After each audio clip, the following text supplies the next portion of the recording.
Em 1971, eu fui convidado pelo Nelson Campos para ir ao estádio no Rio de Janeiro para ver Atlético e Botafogo. Eu não fui porque eu trabalhava demais como médico e não tinha condição de sair de Belo Horizonte.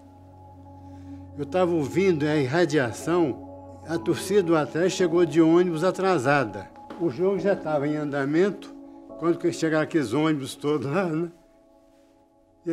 E a torcida do Atlético inflamada. Eu lembro que João Saldanha falou assim: atenção, Botafogo! Cuidado, Botafogo! Acaba de entrar agora no campo o 12º jogador do Atlético. Cuidado! Ser atleticano é um privilégio.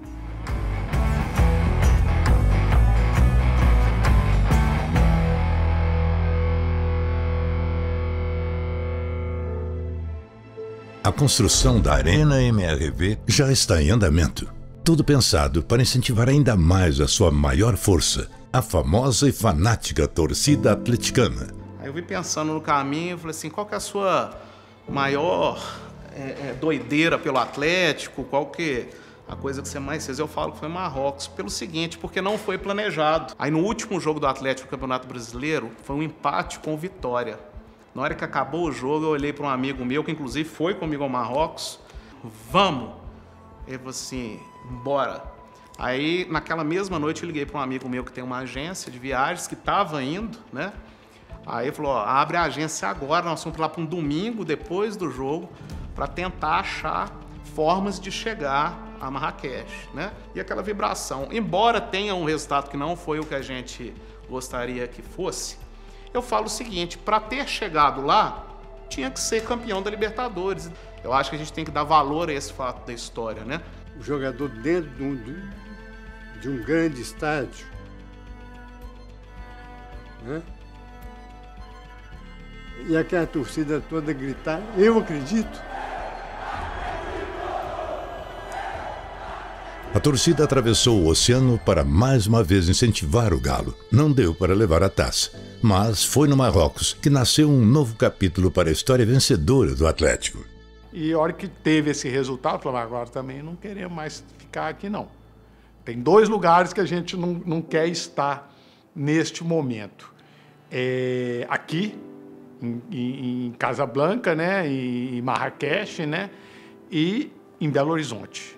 Também não queremos ir para Belo Horizonte, não, encontrar os cruzeirenses lá, não vai ser um bom momento, não. Aí chegou no Porto, eu tenho uma boa ligação no Porto com o pessoal do Porto Futebol Clube.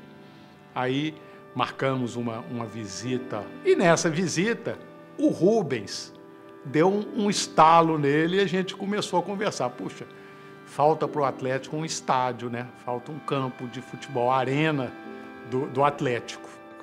Na época, o que nós conversamos foi o seguinte, a maioria dos grandes times mundiais tem estádio, por uma série de motivos, né?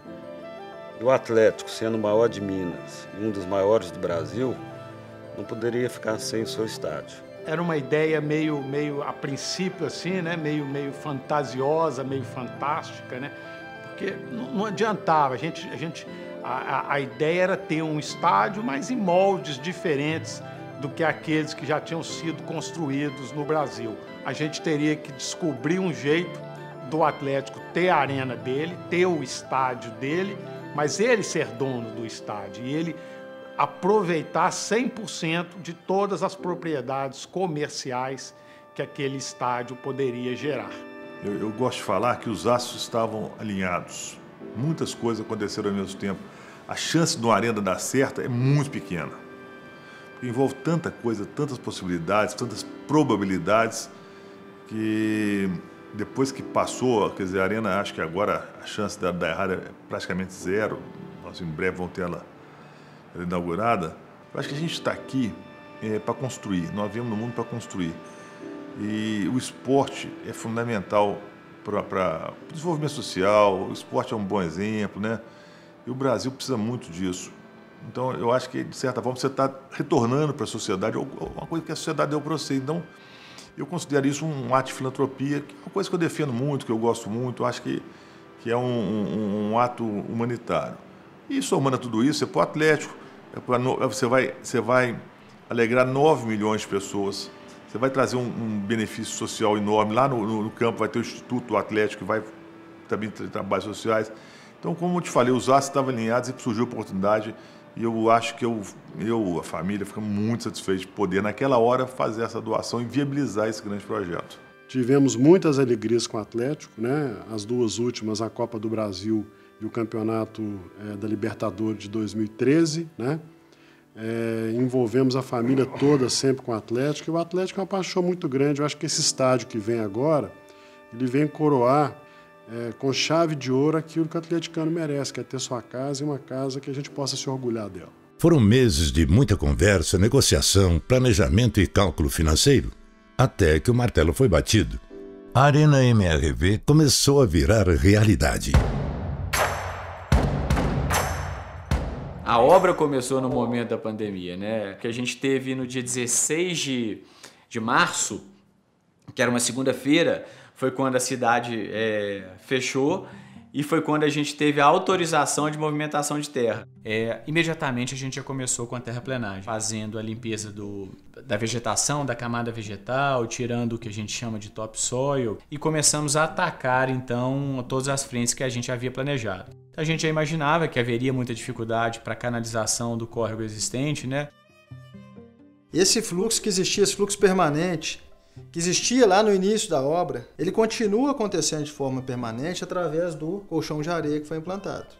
A gente tem adicionalmente a isso um tubo metálico, que a gente chama de tubo AME, justamente para conduzir as águas da chuva. E a gente, no momento da chuva, a gente tem um incremento de vazão muito grande.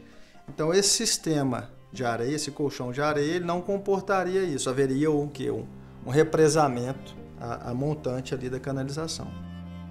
E após essa sequência de canalização, a gente iria completando então o serviço de terraplenagem, que consiste no corte e consiste no aterro.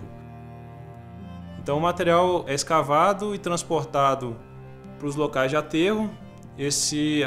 Nessas áreas, né, esse material é espalhado e feito a compactação.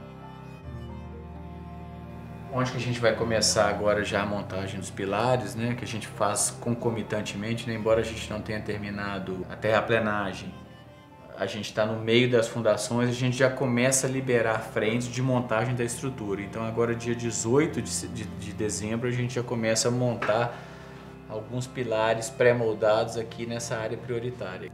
O Coman, na verdade, a gente tinha dois grandes blocos de condicionante, né?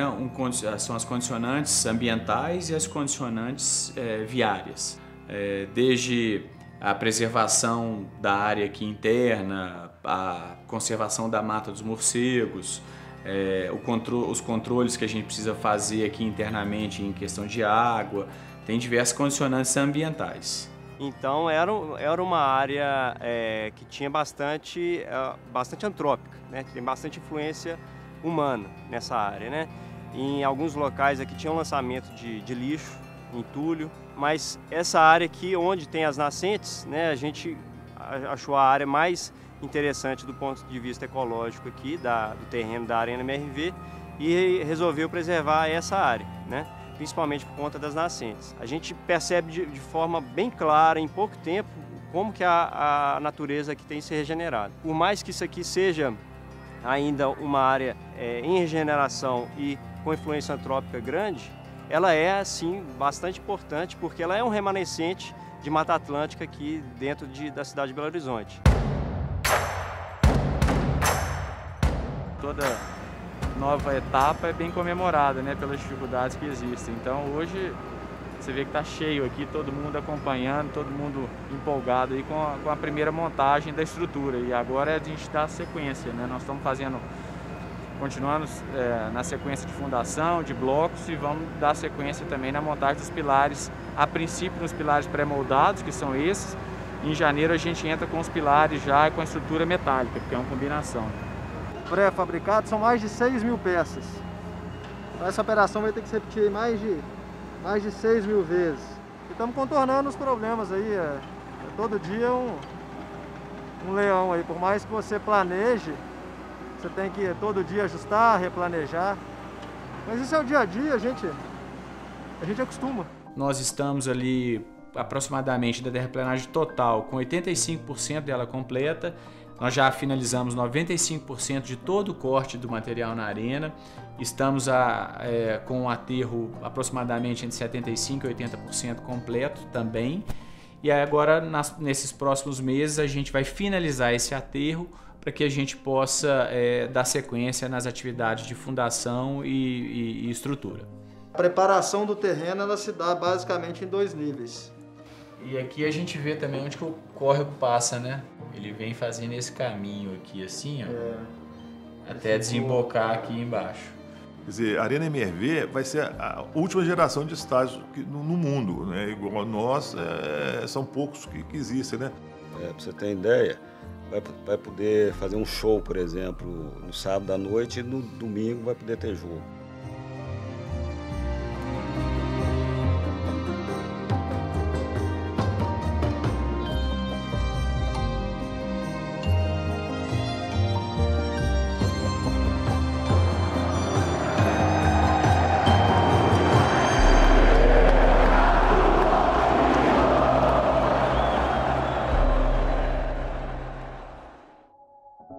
Eu acho que esse estádio do Atlético, né, a Arena MRV, vai levar o Atlético rapidamente a um outro patamar. Vai ser um salto que o Atlético vai dar enquanto uma organização, enquanto uma instituição, né? E acho que tudo o que essa arena pode propiciar para o Atlético, inclusive fortalecendo mais o futebol. Mais uma vez, vem na hora certa, do jeito certo e vai dar certo e vai ser a grande ferramenta de transformação do Atlético naquilo que essa torcida de 9 milhões de atleticanos fanáticos, igual você disse, né? O atleticano é a torcida mais fanática do Brasil, tem alguma próxima, mas não tem nenhuma nem igual nem maior, vai poder surfar nisso aí. Então isso aí, aí sim, eu fico até imaginando quando que o campo vai ser inaugurado, a festa que vai ser e daí para frente, jogando jogos em casa sem perder, o que vai ser de bacana para o Atlético, dando receita financeira. A geração de vocês, jovem, está tendo o privilégio de viver numa época em que o estádio de futebol do Atlético está sendo construído e inaugurado. Vocês vão ficar na história.